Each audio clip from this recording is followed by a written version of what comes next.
خب تکراری بود. چند بار این آهنگو میزنی؟ عوضی آهنگ به این خوبی. یه آهنگ هر چقدر خوب باشه به مرور تکراری میشه. یه آهنگ جدید یاد بگیر. امتحان چطور؟ گوه. چرا؟ بی خیال. گند زدی نه؟ میگم این رنگ مو خیلی بهت میاده. قبلا گفتی. خب دوباره میگه. بیشتر از 2 باره که میگی. ایرادی داره؟ بریم بام. بی خیال، حوصله ندارم. چیزی شده؟ با تو هم هیچی. از قیافت معلومه. بگو. گفتم که هیچی. بی خیال. آسیه. تا که اینطوری ادامه بدیم؟ یعنی چی؟ یعنی نباید این رابطه یه تهی داشته باشه؟ خب ما هنوز اول راهیم فدات شم. 2 ساله که با همیم. چی اول راهیم؟ باز مامانت چیزی گفته؟ نه. پس چی؟ خواستگار دارم. خب خب اولین خواستگارت که نیست، ردش کن. چرا؟ اینم من باید بهت بگم؟ اگه ازش خوشم بیاد چی؟ گو خوردی. بیشور. گفتم که ردش کن بره. قیافش بد نیست، شغلش هم خوبه. آها خب. خونواده‌مونم توی یه سطحن. خب خب و زهر مار. منم حق دارم به ازدواج فکر کنم. خب فکر کن عزیز دلم، ولی نه با یکی دیگه. پس بشینم تا ترشیدشم و تو هم به خاطر یه دختر دیگه ولم کنی؟ من گو بخورم. دیگه نمیتونم اینطوری ادامه بدم. پس میخوای زن اون نکبت چی؟ ازش بدم نمیاد. بیجا کردی. بابا هم موافقه. اونم غلط کرده.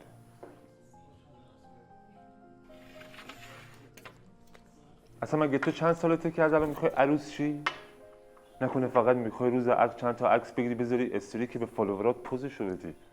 واقعا که انگار اصلا منو نشناختی. همین که میخوای منو دک کنی. اینطور نیست. میدونی مشکل چیه؟ من مثل قبل عاشقتم ولی تو وا دادی. اینطور نیست. دیگه عاشقم نیستی نه؟ هستم، اما نمیدونم چرا باید به این عشق و عاشقی ادامه بدم.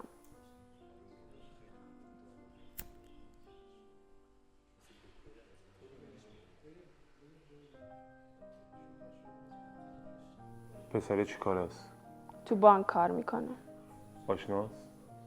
از اقوام مامانمه. باباش براش پارتی جور کرد بردش سر کار. جون برا باباش. تو نمیخوای یه کار پیدا کنی؟ خب من نوازندم. منظورم یه کار واقعیه. اینم یه کار واقعیه. کاری که خرج خودت هم نمیتونی باش بدی. منظورم یه کار ثابته با یه خونه. بابام از هر کی بیاد خواستگاریم این انتظارو داره. کم کم معروف میشم، درآمد من بالاتر میره. کی؟ چی؟ میتونی یه تاریخ دقیق بهم بدی و بگی کی قراره معروف شی؟ چه میدونم؟ شاید فردا، شاید یه سال دیگه، شاید هم 10 سال دیگه. پس انتظار داری من تا موقع صبر کنم؟ همین الانش هم سنت کم نیست. تو چرا یهو امروز اینطوری شدی؟ نکنه اون نرخر چیزی بهت گفته که خونه دوبلکس داره، ماهی 3 بار تو رو میبره سفرهای خارجی، ماشین آنچنانی میندازه زیر پاد. تهش چی؟ میشی زن یه کارمند شکم گنده که باید حواست باشه که تو خیابون دکمه پیراهنش در نره. میتونه یه صدم من عاشقت باشه؟ میتونه مثل من برای جون بده و جون بگیره؟ ها؟ نمیدونم، اما حداقلش تو باید برام بجنگی. خب دارم این کارو میکنم. من که همچین چیزی نمیبینم. همش دنبال نوازندگی و هنر و این داستانایی. از اینام پولی در نمیاد. با منم همینجوری تفریح وقت میگذرونی. به این نمیگن جنگیدن. نکنه انتظار داری که برم با بابات سرشاخ شم؟ خستم موین. دنبال یه کار باش، بهم اطمینان بده که منو میخوای. منظورم همینه. نمیگم فردا بیا خواستگاریم. تو این اطمینانو بهم بده، من تا هر وقت که بخوای منتظرت میمونم. دیفون.